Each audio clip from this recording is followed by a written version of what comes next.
অধিবেশন চলাকালে সার্বিয়ার পার্লামেন্টে স্মোক গ্রেনেড ছুড়েছে বিরোধী দলীয় আইন প্রণেতারা। সরকারের বিরুদ্ধে চলা শিক্ষার্থী ও সাধারণ মানুষের বিক্ষোভের সমর্থনে এ হামলা চালানো হয়। এ ঘটনায় আহত হন 2 সংসদ সদস্য। বিশৃঙ্খল রাজনৈতিক পরিস্থিতির মাঝেই এক কালো অধ্যায়ের সাক্ষী হলো সার্বিয়ার পার্লামেন্ট। সংসদে সরকার আর বিরোধীদের বাকবিতণ্ডা থেকে হাতাহাতিতে জড়িয়ে পড়ে দুপক্ষ। এক পর্যায়ে সরকার দলীয় এমপিদের লক্ষ্য করে স্মোক গ্রেনেড আর টিয়ার গ্যাস ছোড়ে বিরোধীরা। মুহূর্তেই ধোঁয়ায় ছেয়ে যায় পার্লামেন্ট কক্ষ। এ সময় স্ট্রোক করেন এক এমপি, আহত হন আরো 2 জন। দেশটিতে গেল 4 মাস ধরে সরকারের দুর্নীতির বিরুদ্ধে আন্দোলন করছে শিক্ষার্থীরা।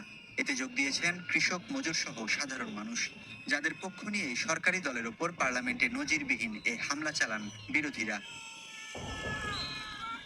মঙ্গলবার প্রধানমন্ত্রীর পদত্যাগ ছাড়াও একাধিক বিষয় আনা হয় সংসদের এজেন্ডায়। ওই সময় আসন থেকে উঠে স্পিকারের দিকে ধেয়ে আসে বিরোধীরা। বাধা দিলে হাতাহাতি শুরু হয় নিরাপত্তা রক্ষীদের সাথে। আর এই পুরো ঘটনা টিভিতে সরাসরি প্রত্যক্ষ করেন দেশের মানুষ। এত হট্টগোলের পরও সার্বিয়ার মঙ্গলের জন্য অধিবেশন চালু রাখার ঘোষণা দেন স্পিকার। পরে সরকারি দলের এমপিরা কথা বলার সময় বাঁশি ও হর্ন বাজিয়ে বাধা সৃষ্টি করে বিরোধীরা। পরে ধর্মঘটের ডাক দেন তারা। পার্লামেন্টে এই ঘটনা চলার সময় বাইরে উপস্থিত ছিলেন সাধারণ মানুষ। গেল বছর নোভি সাদে রেল স্টেশনের ছাদ ধসে নিহত 15 জনের জন্য নীরবতা কর্মসূচি পালন করছিলেন তারা।